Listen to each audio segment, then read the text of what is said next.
ಪತ್ರಕರ್ತರು ಶಾಂತರಾಜ್ ಸರ್ ಹುಟ್ಟುಹಬ್ಬಕ್ಕೆ ಶುಭ ಹಾರೈಸಕ್ಕೆ ಬಂದಿದ್ದೀರಾ. ಈ ಸಂದರ್ಭದಲ್ಲಿ ಅವ್ರಿಗೆ ಏನು ಹೇಳಕ್ಕೆ ಬಯಸ್ತೀರಾ ಸರ್?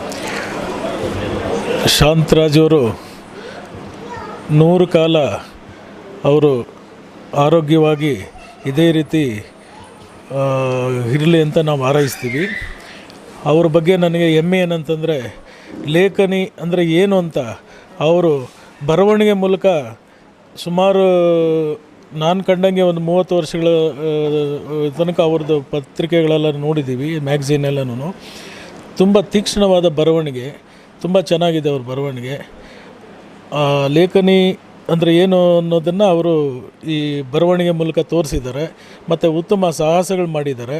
ಅವರಿಗೆ ದೇವರ ಆರೋಗ್ಯ ಐಶ್ವರ್ಯ ಕೊಟ್ಟು ಕಾಪಾಡಲಿ ಅಂತೇಳಿ ನಾನು ಪ್ರಾರ್ಥಿಸ್ತೇನೆ. ನಮ್ಮ ಶಾಂತಮೂರ್ತಿ ಸಾಹೇಬರು, ನಾನು ಅವ್ರ ಬರವಣಿಗೆಗಳನ್ನ ಓದಿದ್ದೀನಿ. ಆನಂದಣ್ಣವ್ರ ಆಫೀಸಲ್ಲೇ ಹೆಚ್ಚು ಓದಿದ್ದೀನಿ ಅವ್ರ ಬರವಣಿಗೆಗಳನ್ನ. ನಿಜವಾಗ್ಲೂ ಇವತ್ತಿನ ಏನು ಬೆಳವಣಿಗೆಗಳಿದೆಯೋ, ಇವತ್ತು ಸಮಾಜದ ಬೆಳವಣಿಗೆಗಳಿಗೆ ಇಂಥ ಬರಹಗಾರರು ಅವಶ್ಯಕತೆ ಇದೆ. ಯಾಕೆ ಅಂದರೆ ಇವತ್ತು ತಪ್ಪುಗಳನ್ನು ಎತ್ತು ತೋರಿಸುವಂಥ ಬರಹಗಾರಗಳು ಕಡಿಮೆ ಆಗ್ತಾಯಿದ್ದಾರೆ. ಆದರೆ ಇಂತಹ ಬರಹಗಾರರು ಇರೋದ್ರಿಂದ ನಿಜವಾಗ್ಲೂ ನಮಗೂ ಖುಷಿಯಾಗುತ್ತೆ. ಅವರ ಒಂದು ಬರ್ತ್ಡೇ ಸೆಲೆಬ್ರೇಷನ್ ನಾವೆಲ್ಲ ಇದ್ದೀವಿ ಅಂತ ಅವ್ರಿಗೆ ಒಳ್ಳೆಯದಾಗಲಿ. ಜನ್ಮದಿನದ ಶುಭಾಶಯಗಳು. ಇವತ್ತು ನಿಮಗೆ ಗಣ್ಯ ವ್ಯಕ್ತಿಗಳೆಲ್ಲ ಶುಭ ಹಾರೈಸಕ್ಕೆ ಬಂದಿದ್ದಾರೆ, ಹಾಗೂ ಪತ್ರಕರ್ತರೆಲ್ಲ ನಿಮ್ಮ ಜೊತೆಯಲ್ಲಿ ಸೇರಿ ಹುಟ್ಟುಹಬ್ಬ ಸೆಲೆಬ್ರೇಷನ್ ಮಾಡ್ತಾ ಇದ್ದಾರೆ.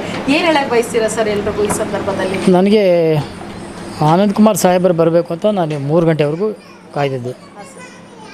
CM ಬರ್ತಾರೆ, DCM ಬರ್ತಾರೆ ಅನ್ನೋ ಸುದ್ದಿ ಇತ್ತು.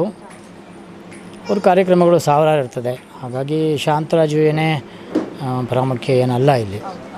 ಆದರೆ ಆನಂದ್ ಕುಮಾರ್ ಸಹ ನಮಗೆ ಭಾಳ ಪ್ರಾಮುಖ್ಯರು. 3.5 ದಶಕಕ್ಕೂ ಹೆಚ್ಚು ಕಾಲ ಸಾಹೇಬರು ಕಾಂಗ್ರೆಸ್ಸಲ್ಲಿ ಒಂಥರ ತೆರೆಮರೆ ನಿಂತ್ಕೊಂಡು ಸೇವೆ ಮಾಡಿದ್ದಾರೆ. ಅವರೆಲ್ಲೂ ಪ್ರಚಾರಕ್ಕೆ ಗಿಟ್ಟಿಸಲಿಲ್ಲ, ಪ್ರಚಾರಕ್ಕೆ ಬರಲಿಲ್ಲ.